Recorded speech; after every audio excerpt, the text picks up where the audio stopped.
विद्यार्थ्यांनो, कालच्या भागामध्ये आपण मराठी सत्तेचे वसाहतवाद विरोधी धोरण ह्या संदर्भाच्या अनुषंगाने पोर्तुगीज मराठे, डच मराठे, फ्रेंच मराठे ह्यांचे संबंध कशा स्वरूपाचे होते ह्याविषयीची माहिती आपण अभ्यासली. आणि आजच्या भागामध्ये आपण पुढील जो भाग आहे सिद्धी मराठे आणि अफगाण मराठे ह्या संदर्भामधली माहिती आपण अभ्यासणार आहोत, जाणून घेणार आहोत. तर त्या अनुषंगाने आता हे सिद्धी कोण बाबा, तर ही माहिती होणं आपल्याला आवश्यक आहे. तर 18व्या शतकाचा पूर्वार्ध, 15व्या शतकाचा उत्तरार्ध, ह्या उत्तरार्धाच्या काळामध्ये उत्तर आफ्रिकेमधला ॲबिसिनिया हा जो भाग आहे ह्या भागातून हे सिद्धी लोक भारतात आलेले आहेत. कसं कोणता कालखंड आहे? 15व्या शतकाचा उत्तरार्ध, उत्तर आफ्रिकेतील ॲबिसिनिया इथून हे सिद्धी लोक भारतात आलेले आहेत. त्याच कालावधीमध्ये आणि ह्यांनी काय केलेलं आहे, जंजिरा किल्ला ताब्यात घेतला आणि तिथेच स्वतःचं बस्तान त्यांनी स्थापलेलं आहे, बस्तान तिथे रोवलेलं आहे. तर ह्याच कालखंडामध्ये छत्रपती शिवाजी महाराजांनी इसवी सन 1648ची कारकीर्द आहे. आणि ह्या कारकिर्दीमध्ये शिवाजी महाराजांनी कल्याणकडचा भाग, त्याच्यानंतर घोसाळे, तळे, रायरी ह्या ठिकाणची किल्ले मोठ्या प्रमाणामध्ये ताब्यात घेतली. त्याच्यामुळे सिद्धीला आता कुठेतरी भीती वाटते. कारण काय, हाही मोठ्या प्रमाणातला भाग जो आहे जंजिराच्या आसपास जवळपास होता. तर मग ह्या शिवाजी महाराजांच्या सैन्यांपासनं किंवा शिवाजी महाराजांपासनं सिद्धीला धोका होता, धोका पोहोचवू शकत होता कधीही, हे तो जाणून होता. त्याच्यामुळे तो भीतच तिथे जंजिराच्या ठिकाणी राहत होता. आणि अशा वेळेस काय झालेलं आहे, शिवाजी महाराजांनी परत 1771मध्ये जंजिरा किल्ल्याच्या भोवती नाकेबंदी केली. आता ह्यावेळेस नाकेबंदी केल्यानंतर सिद्धीला कुठेही बाहेर पडता येईना. मग आता ह्यावेळेस सिद्धीने काय केलेलं आहे, मुघलांची मदत मागितलेली आहे आणि मुघलांनी त्यांना मदत देऊ केली आहे. आता मुघलांनी मदत देऊ केलेली असल्यामुळे ह्या ठिकाणी सिद्धी बचावला, म्हणजेच सिद्धी हा जंजिरामध्ये सुखरूप राहिला. हाही जो आहे नियोजन जे आहे आखलेलं, नाकेबंदी जे आहे इथे कुठेतरी फैल गेली, अयशस्वी ठरलेली आहे. आणि मग नंतर आता सिद्धी काय करतो, ह्या मुघलांचं मांडलिकत्व स्वीकारतो, मंजूर करतो. त्याच्यानंतर पुढे शिवाजी महाराजांच्या हे लक्षात येते की सिद्धीच्या जंजिऱ्यावरती आपण ज्या वेळेस आक्रमण करून जातो किंवा सिद्धीच्या विरोधामध्ये आपण ज्या वेळेस आक्रमण करून जातो त्याचा बचाव करण्यासाठी कोणी ना कोणी सरसावतोय आणि तो कोणा ना कोणाची मदत मागतोय आणि त्यातून तो सुटतोय सलामतपणे, तो स्वतःची सुटका त्यातून करून घेतोय. आणखीन एक व्यक्ती विशेषवाने डोकावतोय, तो म्हणजे ब्रिटिश, तो म्हणजे इंग्रज. सिद्धी आणि इंग्रज जे आहेत तर शत्रूंचा पाडाव करण्यासाठी बराच वेळेस एकत्र आलेले आहेत. बराच वेळेस एकत्र येऊन शत्रूच्या विरोधातली बीजे हे त्यांनी रोवलेली आहेत आणि लढा कसा लढायचा ह्याविषयीची कुजबूज त्यांनी एकत्र येऊन केलेली आहे. ह्या दोघांनाही म्हणजेच सिद्धीला आणि इंग्रजांना धडा शिकवायचा आहे हे शिवाजी महाराजांनी ठरवलं आहे. मग आता हा धडा कसा शिकवायचा बाबा, तर शिवाजी महाराजांनी काय केलं आहे, खांदेरी जे बेट आहे तर ह्या खांदेरी बेटावरती किल्ला बांधण्यास सुरुवात केली. आणि ह्याची चुणूक, ह्याविषयीची माहिती इंग्रज व्यक्तिघटकांना समजली. आता इंग्रज व्यक्तिघटकांनी काय केलेलं आहे, इंग्रजांचा जो अधिकारी आहे ह्युजेस हा ह्यांच्या बांधकामामध्ये कुठेतरी अडथळा निर्माण करण्यासाठी प्रयत्नरत राहतो. आणि ह्यावेळेस ह्या किल्ल्याचं बांधकामाचं नेतृत्व ज्या व्यक्तिघटकाकडे शिवाजी महाराजांनी सुपूर्द केलेलं होतं तो व्यक्तिघटक होता मायनाक भंडारी. ह्या व्यक्तिघटकाकडे ते नेतृत्व सुपूर्द करण्यात आलेलं होतं.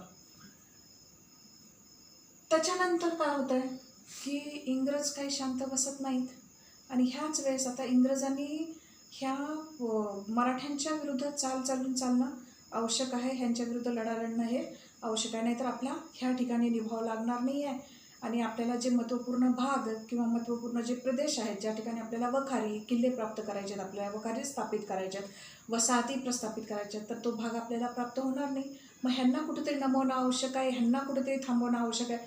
मग ह्यांच्या विरुद्ध आक्रमण करणं हे आवश्यक आहे, ह्यांच्या विरुद्ध लढा लढणं हे आवश्यक आहे, हे त्यांनी हेरलेलं होतं.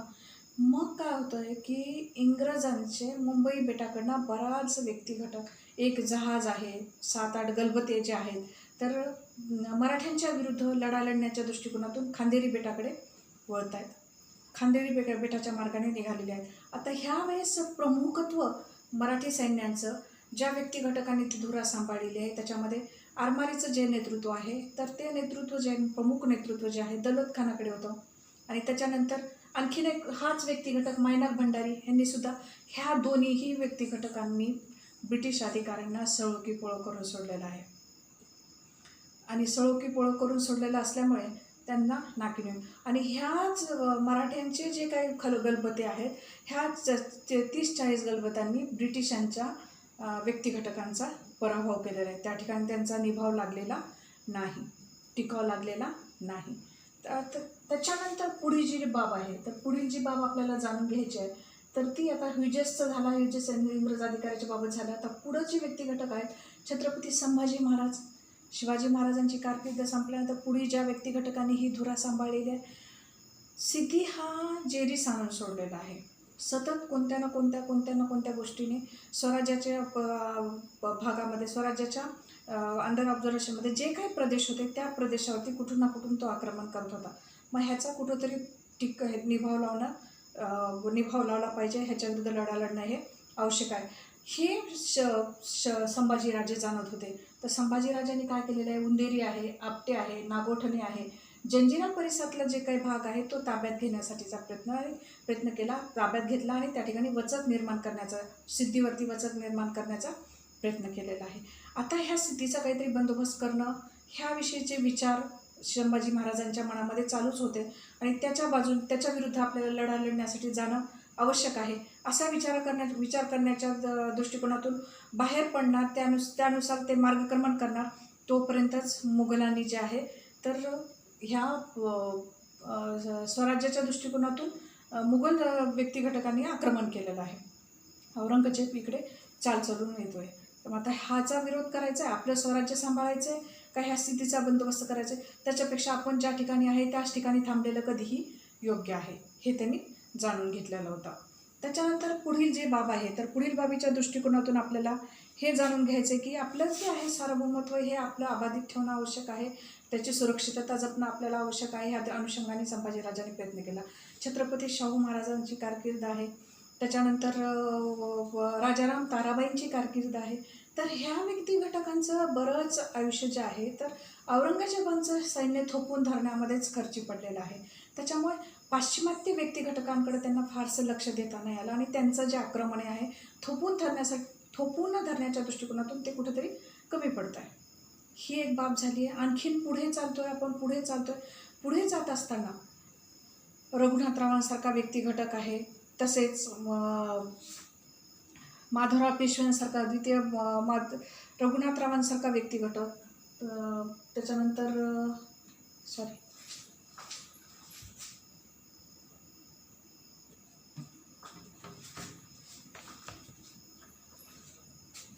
पुढचे पेशव्यांची कारकीर्द आहे. पेशव्यांच्या कारकिर्दीच्या अनुषंगाने रघुनाथरावांसारखं व्यक्तिघटक, माधवराव पेशव्यांसारखे व्यक्तिघटक, अनेक व्यक्तिघटक, दिग्विजय प्राप्त केलेले व्यक्तिघटक जे आहेत आपल्याला अनुभवास भेटलेले आहेत.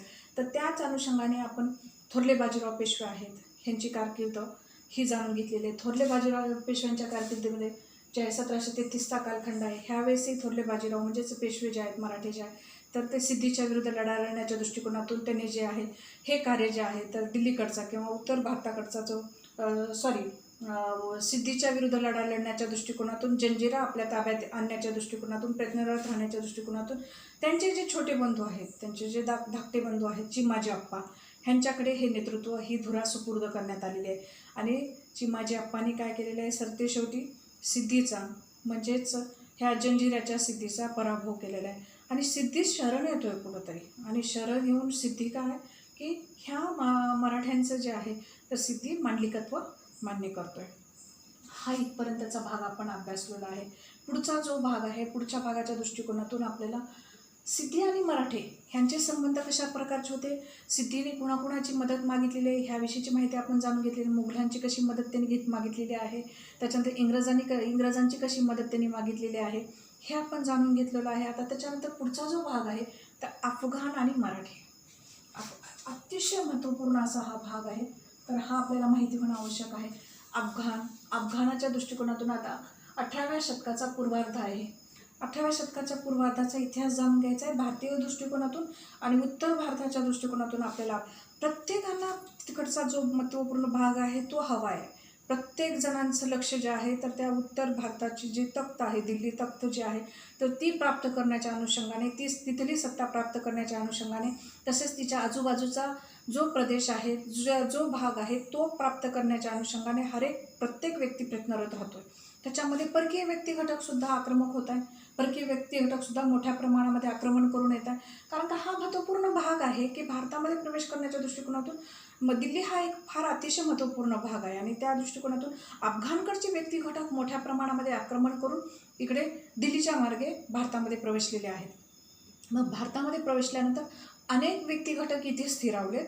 अनेक व्यक्ती घटकांनी मोठ्या प्रमाणामध्ये लुटलेली आहे. संपत्ती मोठ्या प्रमाणामध्ये प्राप्त केली आणि ही सगळी संपत्ती घेऊन ते आपल्या मातृभूमीकडे वापस गेलेले आहेत. मग अशामध्येच ही जी कारकीर्द आपल्याला जाणून घ्यायची आहे 18व्या शतक जे आहे तर त्या शतकाचा पूर्वार्ध. म्हणजे हा कसा होता बाबा, हा कालखंड कसा होता, कोण व्यक्ती घटक दिल्लीच्या बादशाहवरती तो भूषवत होता. अहमद जो आहे तर अहमद बादशाह जो आहे तो दिल्लीच्या तख्तवरती होता. तो बादशाहपद तो भूषवत होता. आता त्याच्या जे ताब्यामध्ये, त्याच्या नेतृत्वाखाली जे जे भाग होते तर ते भाग जे आहे तर दिल्ली आहे, आग्रा आहे, पंजाब आहे, हे ह्या सत्ताधीशाच्या नेतृत्वाखाली हा भाग होता. तर आता ह्याच वेळेस 1748 ते 1757चा कालखंड मी एक सांगितलेला आहे. ह्या कालखंडामध्ये एकूण 4 आक्रमणे जी आहेत तर ती अहमदशाह अब्दालीने केली. आता हा अहमदशाह अब्दाली कोण आहे? अफगाणच्याकडनं आलेला हा अहमदशाह अब्दाली आहे. नादिरशहाच्या देहावसानानंतर तेथील कंधारसारखा भाग आहे, कंधारसारखा भाग स्वतःच्या ताब्यामध्ये घेतला त्याने. तिथे त्याने स्वतःचं अधिराज्य प्रस्थापित केलेलं आहे. सरिंदसारखा भाग त्याने स्वतःच्या ताब्यात घेतलेला आहे, तिथे अधिराज्य प्रस्थापित केलेलं आहे. आणि ह्याच अहमदशाह अब्दाली म्हणजे कोण आहे? अहमदशाह अब्दालीने काय केलेलं आहे, नादिरशहाचा खून झाल्यानंतर त्याची जी कारकीर्द किंवा त्याचं जे नेतृत्व आहे ती धुरा स्वतःकडे घेतली आणि तो सत्ताधीश झालेला आहे. त्या ठिकाणचा मोठ्या प्रमाणामध्ये संपत्ती त्याला प्राप्त झालेली आहे.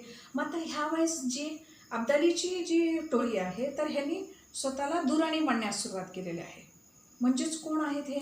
अहमदशाह अब्दाली पण आणि हेच अहमदशाह दुराणी पण. तर मग हा अहमदशाह अब्दालीला आकर्षित करतोय भारतासारख्या भागाकडे तो आकर्षित होतो. म्हणूनच तो भारतावरती जवळजवळ 8 वेळेस त्यांनी आक्रमण केलेले आहेत. आणि ह्या 8ही आक्रमण केले त्यावेळेस तो इथे काही फारसा कालावधीपर्यंत स्थिरावलेला नाही आहे आणि ना इथे थांबलेला आहे.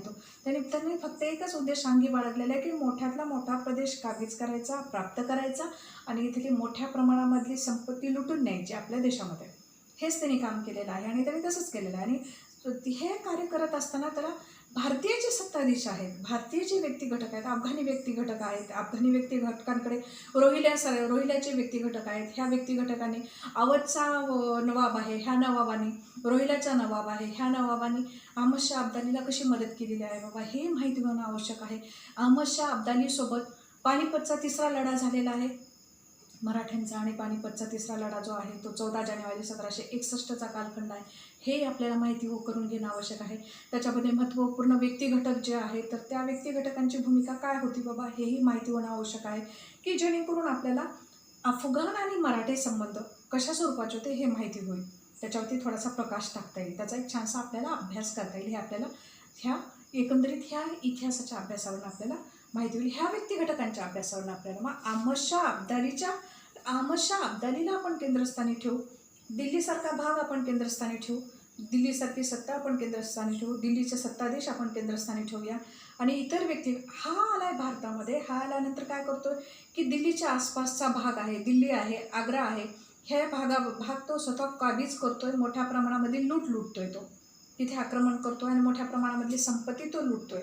तर ह्या वेळेस आता जे आहे तर अहमदशाह बंगश जे आहे तर ह्याच्या नेतृत्वाखाली जे आहे तर त्या नेतृत्वाच्या दिल्ली, अयोध्या, आग्रा असे मुघलांनी बंगशाचा पराभव ह्याच कालखंडामध्ये. तत्पूर्वी एक सांगू इच्छिते की 1748मध्ये जेव्हा हा अहमदशाह अब्दाली दिल्लीवरती आक्रमण चालून आलेला तर त्यावेळेस अहमद बादशाह जे आहे तर त्यांनी मुघलांनी म्हणजे त्यांचा पराभव केलेला आहे. तो परत गेला, परत आणखी लढा लढण्यासाठी भारतामध्ये आलेला आहे.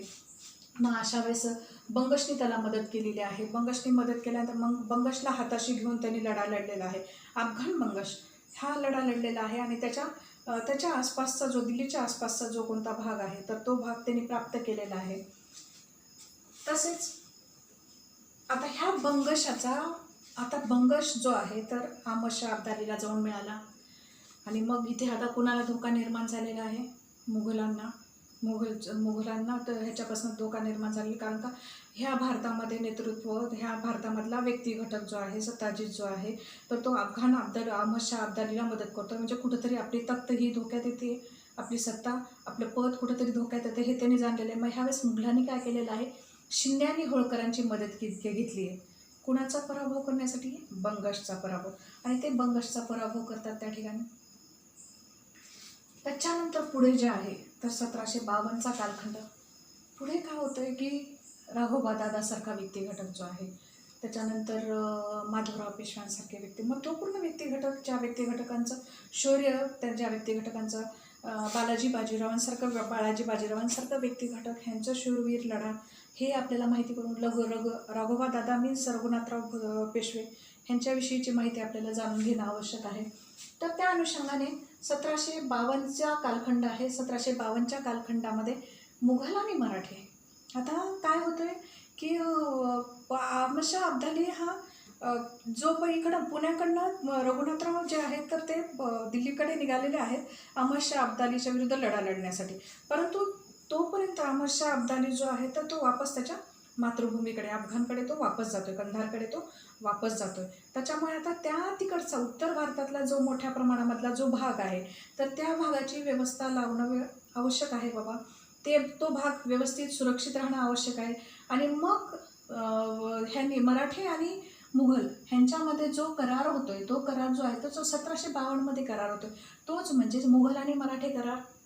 मग आता ह्या करारामध्ये काय ठरलेलं आहे बाबा? मग उत्तर भारतामधला मुघलांचा जो प्रदेश आहे, जो भाग आहे तर त्या भागाचं संरक्षण करणं. तसेच आता रोहिल्यासारखा भाग आहे, तर रोहिलखंडासारखा जो भाग आहे तर रोहिलखंडाच्या भागाची जी चौथाई आहे तो अधिकार जो आहे तर मुघलांनी मराठ्यांना दिलेला आहे. त्याच्यानंतर परत 1757ला परत अहमद शाह अब्दाली आक्रमण करून येतोय. त्याच्यानंतर तो काय करतो? परत आक्रमण करून आल्यानंतर दिल्ली आहे, मथुरा आहे ह्या ठिकाणच्या भागाची मोठ्या प्रमाणामध्ये लूट करतोय तो. मोठ्या प्रमाणामध्ये लूट करतो. जेव्हा तो मथुरेला लूट करण्याच्या दृष्टिकोनातून गोकुळसारखा भाग त्याला मोठ्या प्रमाणामध्ये तिथं लूट करायची, मोठी संपत्ती प्राप्त करायची आणि आपल्या मायदेशी घेऊन जायचा हाच उद्देश त्याने अंगी बाळगलेला होता. परंतु काय होतं ह्यावेळेस की तिथे मोठ्या प्रमाणामध्ये हैजा जे आहे तर ती साथ फैलावते आणि त्याच्या सैन्यांना मोठ्या प्रमाणामध्ये ह्या साथीच्या आजाराने ते ग्रासून जातात. मग त्यावेळेस त्याला बरीच लूट वगैरे संपत्ती वगैरे लुटून घेऊन तो तिथून वापस फिरतोय मोठ्या प्रमाणामध्ये. त्याच्यानंतर पुढे जे आहे तर ही बाब जी आहे तर मराठी सत्ताधीशांना कळालेली आहे आणि दिल्लीच्या आसपासचे जे शीख व्यक्ती घटक आहेत ह्यांना ही बाब समजलेली आहे.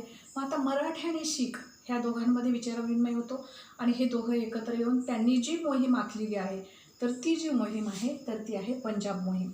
आता पंजाब मोहीम म्हणल्यानंतर पंजाब मोहिमेकडचा जो सरहिंद जो प्रांत आहे तर तो सरहिंद प्रांत जे आहे तर तो सरहिंद प्रांत जो आहे तर स्वतःच्या ताब्यात घ्यायचा आहे. त्या अनुषंगाने हे मार्गक्रमण करतात, त्या अनुषंगाने ते लढा लढतात आणि पुढे निघतात. तर सरहिंद प्रांताचा त्यांनी पाडाव केलेला आहे. ह्याविषयीची माहिती आपण जाणून घेतलेली आहे. त्याच्यानंतर पुढील भागामध्ये आपण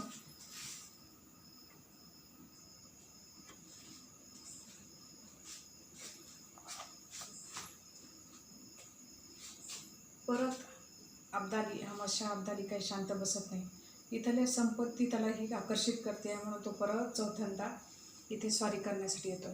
म्हणजेच ती कारकीर्द आहे 1759ची. आता ह्या कारकिर्दीचा कालखंड एक सांगू इच्छिते मी की पुण्याचे जे मराठे किंवा जे पेशवे आहेत तर बाळाजी बाजीरावांनी उदगीरकडची जी मोहीम आहे, बीडकडची जी मोहीम आहे त्या मोहिमेसाठी सदाशिवराव भाऊंना पाठवलेलं होतं, रघुनाथराव दादांना तिकडे पाठवलेलं होतं. आणि उत्तरेकडची धुरा सांभाळण्यासाठी जी आहे तर ती दत्ताजी शिंदेंना जनकोजी शिंदेंना तिकडे पाठवले. जनकोजी शिंदेचं एक मला खास एक बाब सांगाविषयी अशी वाटते की हे फक्त त्या कालखंडामध्ये 16 वर्षाचे होते. जनकोजी शिंदे. दत्ताजी शिंदेंच्या बाबत एक सांगू इच्छिते. 1760चा कालखंड आहे. यमुना नदीचा काठ आहे. यमुना नदीच्या काठी जे बुराडी घाट आहे, ह्या घाटाच्या ठिकाणी नजीब खान जो आहे तर तो दत्ताजी शिंदेंना घेराव घालतो, तो घेरतो. शेवटच्या क्षणापर्यंत लढणारा हे व्यक्तिमत्व. शेवटी तो नजीब खान दत्ताजी शिंदेंना म्हणतो की और भी लढना है. तर त्यावेळेस दत्ताजी शिंदे म्हणतात बचेंगे तो और भी लढेंगे, हे त्यांचं उत्तर होतं. तर ह्याच्या वेळेस लढ्याच्या वेळेस दत्ताजी शिंदेंचं देहावसन होतं. त्याच्यानंतर जनकोजी शिंदे पण शेवटच्या क्षणापर्यंत पानिपतच्या लढ्यामध्ये लढतात. आणि त्याही ठिकाणी आता जो हा नजीब खानासोबतचा जो व्यक्तिघटक होता कुतुबशहा, ह्याचा शिरच्छेद करतो तो आणि त्याची मुलगी तलवारीवरती घेऊन तो पूर्ण तंबूच्या भोवती, छावणीच्या भोवती जो आहे तो घुमतो फिरतो.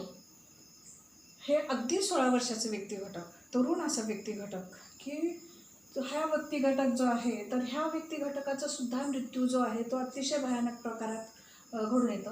तर सगळ्यात महत्त्वपूर्ण की बाळाजी बाजीरावांची इथेच कुठेतरी निरीक्षण क्षमता जी आहे, निरीक्षण क्षमतेचा अभ्यास जो आहे कुठेतरी कमी पडल्याचा असं काही इतिहासकारांना जाणवत आहे.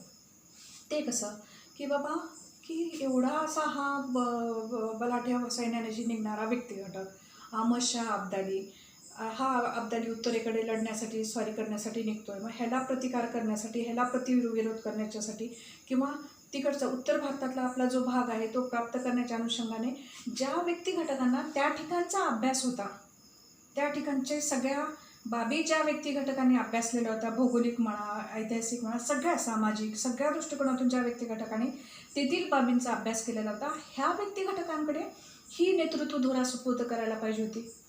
परंतु ती धुरा जी आहे तर दत्ताजी शिंदेंसारखे व्यक्तिघटक आणि जनकोजी, परंतु ह्यांनी त्यांच्या प्रयत्नांची शिकस्त केलेली आहे. और भी लढोंगे, जेव्हा नजीब खान असं म्हणतो तो बचेंगे तो और भी लढेंगे. तर असं उत्तर दत्ताजी शिंदे हे पूर्ण इतिहासामध्ये हे जे वाक्य, हे जे विचार आहेत, ह्या शूर लढवय्या व्यक्तिघटकाचे अजरामर झालेले आहेत. जनकोजी शिंदेंचंही तसंच आहे. हा व्यक्तिघटकाचं देहावसन होतोय, हे सूड कुठंतरी उगवायचं. तर त्या दृष्टिकोनातून नजीब खानाला मदत करणारा जो कुतुबशाह आहे तर ह्या कुतुबशहाचा शिरच्छेद करतो तो आणि त्याचं मुंडकं तलवारीवरती घेऊन पूर्ण छावणी भरतो, घुम फिरतो. त्याच्यानंतर पुढची जी बाब आहे की सदाशिवराव भाऊंना आणि विश्वासरावांना ही गोष्ट कळतीये की बाबा दिल्लीच्या ह्याच्यावरती जे आहे दत्ताजी शिंदे ही देहावसन झालेलं आहे आणि जनकोजी शिंदेंचंही. तर अशा वेळेस तिकडची धुरा मग बाळाजी बाजीरावांनी त्यांना सांगितलेलं आहे की बाबा तुम्ही आता उत्तरेकडच्या मोहिमेकडे निघा. मग उदगीरचा लढा संपुष्टात येतो नाही म्हणता निजामासोबतचा जो लढा होता तो, आणि तो संपुष्टात येत नाही म्हणेपर्यंत त्यांना तिथूनच तसंच त्याच सैन्यानेशी पुढे मार्गक्रमण करावं लागतं, जे की आपण पानिपतच्या लढ्याचं, तिसऱ्या पानिपतचं युद्ध जे आहे, जे नावारूपाला आलेलं आहे, तर त्या पानिपतच्या लढ्यासाठी ह्या व्यक्तिघटकाकडे किंवा उत्तरेकडच्या मोहिमेसाठी ती धुरा जी आहे तर सदाशिवराव भाऊंकडे सुपूर्द करण्यात येते. आणि त्याच्यामध्ये सदाशिवराव भाऊंसोबत आलेले व्यक्तिघटक जे आहेत तर ते विश्वासराव आहेत. आता हे विश्वासराव कोण आहेत? बाळाजी बाजीरावांचे सुपुत्र आहेत. हे सुद्धा ह्या लढ्याच्या नेतृत्वाच्या दृष्टिकोनातून तिथे मार्गक्रमण केले. आणि शिंदे, जनकोजी शिंदे जे आहे तो ग्वाल्हेरचे शिंदे, तिथले हे दत्ताजी शिंदे आणि जनकोजी शिंदे हे व्यक्तिघटक आहेत. सतत ह्या व्यक्तिघटकांनी मराठी व्यक्तिघटकांना मदत केलेली आहे. तर आता सदाशिवराव भाऊ, विश्वासराव हे निघालेले आहेत तडे. आणि मग म्हणता लढा लढत असताना अब्दाली जो आहे तर हा अब्दाली काही क्षणाचा विलंब न करता पंजाबसारखा भाग जो आहे, हा भाग आपण अगोदरच्या भागामध्ये अभ्यासलेला आहे. शीख आणि मराठे ह्यांच्यामध्ये एक विचार होतो आणि ते मोहीम करून निघतात. आणि मोहिमेलाच पंजाबच्या मोहिमेला नाही, पंजाबचा भाग मोठ्या प्रमाणामध्ये आणि सरहिंदचा भाग त्यांनी प्राप्त केलेला असतो. हा पंजाबचा भाग अब्दाली जो आहे तो परत प्राप्त करतोय, परत जिंकून घेतोय. काही क्षणाचा विलंब न लावता तो भाग जिंकून घेतोय. अहमद शाह अब्दालीला च्या मदतीसाठी मूळचे व्यक्तिघटक धावून येत आहे.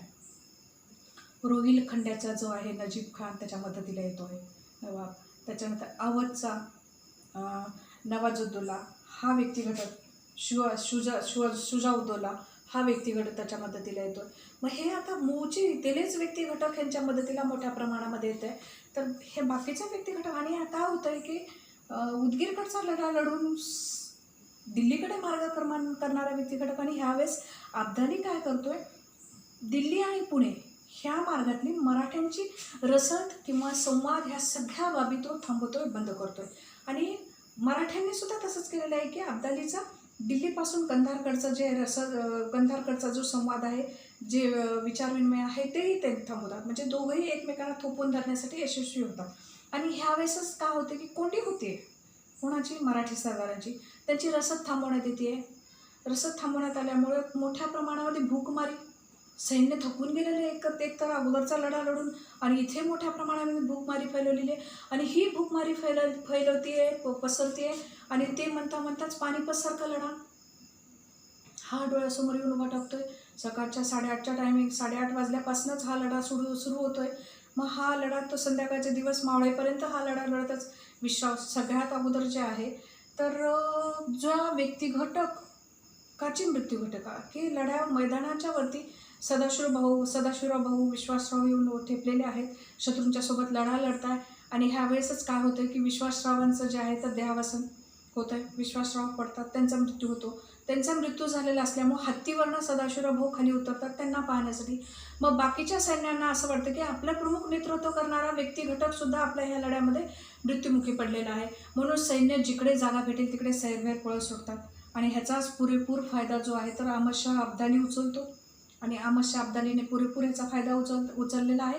आणि ह्याच वेळेस जे आहे जनकोजी शिंदेंसारखा व्यक्तिघटकसुद्धा पानिपतच्या लढ्यामध्ये नेतृत्व धुरा सांभाळी, त्यांनी सुद्धा लढा शेवटच्या क्षणापर्यंत लढलेला आहे. हा व्यक्तिघटक ह्यांना नाकीनऊ करून सोडलेला अब्दालीसारख्या व्यक्तिघटकांना. तर ह्या व्यक्तिघटकांनी जनकोजी शिंदेंना जे आहे तर कैद केलेलं आहे. आणि कैद करून त्यांना पुढे जे आहे त्यांच्या शरीराचे तुकडे करून असे हाल करून त्यांना मारून टाकण्यात आलेलं आहे. त्याच्यानंतर सदाशिवराव भाऊ आणि विश्वासराव भाऊ हेही मैदानावरती धारातीर्थी पडलेले आहेत. हाही व्यक्तिघटक मैदानावरती मृत्युमुखी पडलेला आहे. त्याच्यामुळं प्रमुख नेतृत्व, प्रमुख धुरा सांभाळणाराच व्यक्तिघटक नाही आहे. सगळे जिकडे तिकडे सैन्य मृत्युमुखी पडले, सगळे व्यक्तिघटक मृत्युमुखी पडलेले आहे. कारण का इकडे ह्या व्यक्तिघटकांना मोठ्या प्रमाणामध्ये बराच व्यक्तिघटक मदतीस येतो. आणि ह्या व्यक्तिघटकांची संख्या किंवा आरमार जेवढा होईल तेवढा लढा देण्याचा शेवटच्या क्षणापर्यंत हा व्यक्तिघटक लढतच राहतोय, प्रयत्नांची शिकस्त करतच राहतोय. पण अहमदशाह अब्दालीच्या समोर त्यांचा निभाव नाही लागत, टिकाव नाही लागत. त्याच्यामध्ये पुण्याला निरोप जाऊन पोहोचतोय. तो निरोप कशा स्वरूपाचा आहे बाबा बघा, की 2 मोते गळाली ह्या पानिपतच्या लढ्यानंतर. तिसरा पानिपतचा लढा 14 जानेवारी 1761. सगळ्या भारत देशभर सगळे लोक मकर संक्रांतीसारखा सण साजरा करत आहे. आणि इकडे हे व्यक्तिघटक जे आहेत तर लढ्यासाठी उभारलेले आहेत. भारतीयांसाठी लढलेला लढा ही एक प्रमुख बाब जी आहे तर ते आपल्याला जाणवणे. भारतीयांसाठी भारत अशी ही एक व्यापक अशी जी आहे विचारसरणी समोर आलेला हा एक लढा आहे. तर त्याच्यामध्ये ह्या लढ्याच्या वेळेस जे आहे ह्या लढ्याचं वर्णन आणि हा निरोप जो आहे तर पुण्यापर्यंत पोहोचलेला आहे. तो कशा स्वरूपाचा पोहोचलेला आहे बाबा, कसं पत्र तिथपर्यंत पोहोचलं आहे तर ते असं 2 मोती गळाली, 27 मोहरा गमावल्या व चांदी आणि तांब्याची नाणी किती गेली याची गणतीच नाही. म्हणजे काय आहे, 2 मोती म्हणजे कोण, मग तो पूर्ण व्यक्तिघटक सदाशिवराव भाऊ आणि विश्वासराव भाऊ. त्याच्यानंतर 27 मोहरा प्रमुख ह्या पानिपतच्या तिसऱ्या लढ्यामध्ये भारतातील मराठी सत्ताधीशांच्या याच्यामध्ये प्रमुख व्यक्तिघटकांचं जे आहे ते देहावसन झालेलं आहे. प्रमुख व्यक्तिघटक जे प्रमुखत्व, जे धुरा ह्या लढ्याची, या युद्धाची, उत्तरेकडील मोहिमेची ज्या व्यक्तिघटकांनी सांभाळलेली होती ते व्यक्तिघटक ह्या युद्धामध्ये धारातीर्थी पडलेले आहेत. तर त्याचं वर्णन हे, आणि कितीतरी सैन्य मेलेले आहेत, आणखी बाकी तरी छोट्या मोठ्या गोष्टी किती मोठ्या प्रमाणामध्ये नुकसान झालेलं आहे ह्याचं कुठंच गणती नाही आहे. चांदी आणि तांब्याची नाणी किती गेली याची गणतीच नाही. अशा स्वरूपातलं वर्णनात्मक पत्र जे आहे तर ते बाळाजी बाजीरावांपर्यंत पोहोचवण्यात आलेलं आहे. मग अहमदशाह अब्दाली पुढील बाब जे आहे तर ते अहमदशाह अब्दालीने दिल्लीच्या तख्तच्या दृष्टिकोनातून किंवा उत्तरेकडे आपल्या स्वतःची सत्ता काबीज करण्याच्या दृष्टिकोनातून, प्रस्थापित करण्याच्या दृष्टिकोनातून स्थिरावलेला आहे. आणि मग नंतर बाळाजी बाजीरावांना खूप घृणा निर्माण झाली, खूप राग येतो आहे. त्याचा सूड उगवण्याच्या दृष्टिकोनातून तो बाळाजी बाजीराव जे आहे तर उत्तरेकडच्या मोहिमेसाठी निघालेले आहेत. अर्ध्याच मोहिमेच्या ह्याच्यामध्ये अहमदशाह अब्दाली त्यांना निरोप देऊन पाठवतो की बाबा दिल्लीची पाहिजे असेल तर तख्त सत्ता जी आहे तर तुम्ही घेऊन टाका आणि मी माझ्या मातृभूमीकडे वापस जातो आहे. जे काय हवं आहे ते तुम्ही घेऊन टाका. बाळाजी बाजीराव दिल्लीच्या तख्तपर्यंत पोहोचण्याच्या अगोदरच अहमद शाह अब्दाली मोठ्या प्रमाणामध्ये संपत्ती घेऊन तो वापस आपल्या मायदेशी वापस जातो. म्हणजे काय होतंय की त्याच्या विरोधामध्ये मोठ्या प्रमाणामध्ये भारतीय व्यक्तिघटक एकवटलेला त्याला दिसून येतोय. मराठी सत्ताधीश एकत्र येत आहे, त्याच्या विरुद्ध लढा लढताय. आता आपला इथे निभाव लागणं, एकंदरीत जर सांगायला गेलं तर निभाव लागणं किंवा आक्रमण करून इथे चालून येतील, मग त्याच्यापेक्षा आपण आपल्या मातृभूमीकडे आपल्या मायदेशी गेलेले कधीही योग्य असे म्हणून अहमद शाह अब्दाली जो आहे तो परत फिरतोय अफगाणकडे, तो कंधारकडे त्याच्या वापस तो जातोय. तर इथपर्यंतची आपण ही छानशी माहिती जी आहे तर आजच्या म्हणजे ह्या चौथ्या प्रकरणामध्ये आपण अभ्यासलेलं आहे. चौथं प्रकरण म्हणजे आपलं वसाहतवाद आणि मराठी. तर त्याच्यामध्ये मराठी सत्तेचे वसाहतवाद विरोधी धोरण कसे होते हे आपण जाणून घेतलेले, हे आपण माहिती करून घेतलेले आहे. तर ह्या अनुषंगाने आजचा भाग आपला इथे संपलेला आहे. तर उद्याचा जो भाग आहे तर उद्याच्या भागामध्ये आपल्याला हे जाणून घ्यायचे, पुढचं जे प्रकरण आहे आपलं तर ते भारतातील सामाजिक व धार्मिक सुधारणांच्या विषयी ज्या चळवळी आहेत त्या संदर्भातली माहिती आपल्याला, म्हणजेच काय, भारत धार्मिक व सामाजिक सुधारणा ह्याच्या संदर्भातली माहिती आपल्याला जाणून घ्यायची. तर पूर्वी मी एक अभ्यास विषय किंवा तुम्हाला घरी अभ्यास करण्याच्या दृष्टिकोनातून काही स्वाध्याय जे आहे तर तुम्हाला देऊ इच्छिते, तर तो तुम्हाला घरी पूर्ण करावायचा आहे.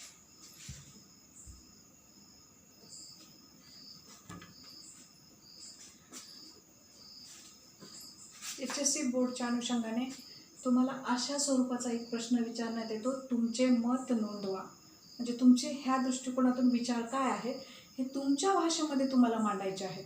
तर त्याच्यामध्ये पहिलं जे आहे तर छत्रपती शिवाजी महाराजांनी आरमार दल उभारले, हे एक पहिलं, ह्याविषयी तुमचं मत तुम्हाला नोंदवायचं आहे, लिहून काढायचं आहे. त्याच्यानंतर दुसरं जे आहे, मराठी सत्तेचे धोरण वसाहतवाद विरोधी होते. आणखीन एक बाब मी सांगू इच्छिते, पेज क्रमांक 29 वरती नकाशा दाखवलेला आहे. तर त्या नकाशाचा तुम्हाला अभ्यास करायचा आहे, निरीक्षण करायचं आहे आणि पुस्तकामध्ये नकाशावरती आधारित जे प्रश्न विचारण्यात आलेले आहेत त्या प्रश्नांची उत्तरे सोडवायची आहेत. आजच्या भागामध्ये इथपर्यंतची माहिती. पुढील प्रकरण जे आहे, 5वं प्रकरण जे आहे, भारत धार्मिक आणि सुधारणा जे आहेत, भारतातील धार्मिक आणि सामाजिक ज्या सुधारणा आहेत त्या संदर्भातली माहिती आपल्याला पुढील प्रकरणामध्ये अभ्यासायची आहे.